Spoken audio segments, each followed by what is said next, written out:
MacIntyre. The Durham Report and Our Carousel of Corruption, Blaze Media.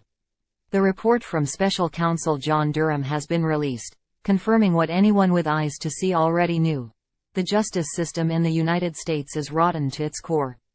The report documents the corruption that rests deep at the heart of critical federal agencies like the FBI and their willingness to interfere with elections by attacking political enemies.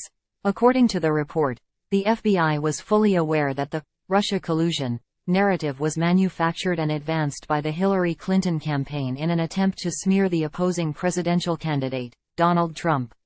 Under the leadership of Barrack Obama and then Vice President Joe Biden, the FBI and DOJ actively participated in a conspiracy to surveil a rival political candidate and conduct an investigation that would impact the election. The origin of the Russia collusion narrative was known, the motivation of the parties involved was known, but the FBI pushed on anyway for one very obvious reason: to hurt Donald Trump. The most shocking part of the report should be its conclusion that no major charges are warranted against those who knowingly participated in this wildly corrupt endeavor, but sadly this is not shocking at all. Federal law enforcement and the wider American security state have been completely politicized. These agencies are de facto arms of the Democratic Party, and no one expects to be held accountable. Durham's 305-page report shows that the FBI was well aware of the inadequate nature of the information it was using to justify its investigation and of the fact that the investigation worked to further the Clinton campaign's goal of using the Russian collusion narrative to distract and mislead the public. CIA Director John Brennan briefed Obama, Biden, and several top administration officials including the Attorney General and the FBI Director as to the origin of the Russian collusion narrative. Despite knowing that this narrative was concocted by the Clinton campaign for the candidate's political benefit, or more likely because of that fact, all parties involved chose to move forward without hesitation. Usually, a law enforcement agency seeking to maintain its reputation as a neutral entity would tread rather lightly when considering an investigation that could directly impact the outcome of an election, but in this case the lack of substantial evidence and the political nature of the narrative's origin did not seem to warrant even a light tapping of the brakes. Apparently, the FBI only decided to end the investigation because one of its longtime confidential informants made a possibly illegal financial contribution to the Clinton campaign on behalf of a foreign entity. Far from holding the Obama White House, DOJ, FBI, or CIA accountable for their naked partisanship and intentional election interference, the media dutifully aided in the effort as if they had been paid handsomely by the Clinton campaign itself. I am not, of course, suggesting that Hilary Clinton compensated the media for their role, because the media are more than happy to do it for free. Outlets like CNN and MSNBC hate America, see conservatives as a roadblock to a glorious social revolution, and despise Trump on a level that can scarcely be put into words. Anchors and pundits leapt into the fray with reckless abandon, consuming and creating increasingly absurd fictions about Trump's scandalous relationship with the Russian government at every opportunity.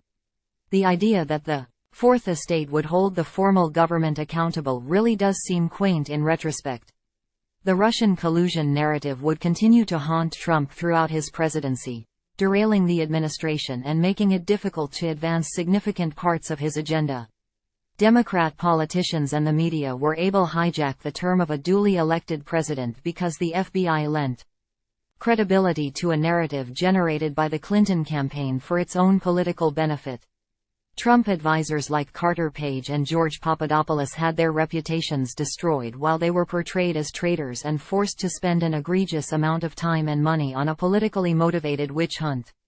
Trump supporters felt like they were robbed of a presidency, and they were right. Donald Trump was undermined by the deep state at every step of his presidency, in many cases by people who knew they were peddling a political narrative with no substantial evidence. While all of this is deeply disturbing, the most concerning aspect of these revelations is how little is expected to come from them. New bombshells seem to drop about the corruption surrounding Hunter Biden, the DOJ, the FBI, the IRS, and the Clinton industrial complex, yet nothing ever comes of them. Despite open evidence of wrongdoing, deeply disturbing instances of political bias, and brazen violations of law. No consequences seem to follow for those who operate the progressive administrative state. Many are now asserting that the Durham report is damning and will deeply damage the reputation of the FBI. Jake Tapper of CNN was forced to admit that the report looked very bad for the agency while mostly exonerating Trump. While the FBI might feign contrition for a moment, it seems very unlikely that any lesson of significance will have been learned. Despite repeated damage to its reputation due to naked political action, the agency has not hesitated to arrest pro-life protesters, target traditional Catholic masses for surveillance, and threaten parents who protested the indoctrination of their children at school board meetings. The FBI also enthusiastically raided the home of Donald Trump, the primary political opponent of the Bureau's current boss, right before a midterm election. It did so while alleging that Trump possessed dangerous classified documents, possibly pertaining to nuclear secrets. Amazingly, nothing was ever heard about these documents again after the election. Apparently, the real purpose of the raid had already been achieved. The FBI is a dangerously compromised organization that now exists to punish the enemies of the progressive movement.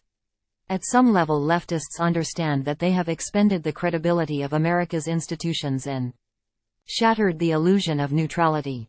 That is why progressives have focused a lot of energy on purging the military and consolidating their hold on agencies like the FBI, CIA, and IRS. The ability of the left to use soft power and propaganda to reliably engineer the desired electoral outcome is waning, and the shock that someone like Donald Trump was able to make it through the mechanisms of control jolted the deep state into action. Some conservatives have started to notice these very disturbing developments and are calling for a complete dismantling of the FBI. Establishment Republicans will say this is hyperbolic, but it is important to understand what is at stake. The U.S. security apparatus now regularly interferes with elections and does so without shame or hesitation. If the next Republican president does not clear out the deep state root and branch, he is likely to be the last Republican to even have the option.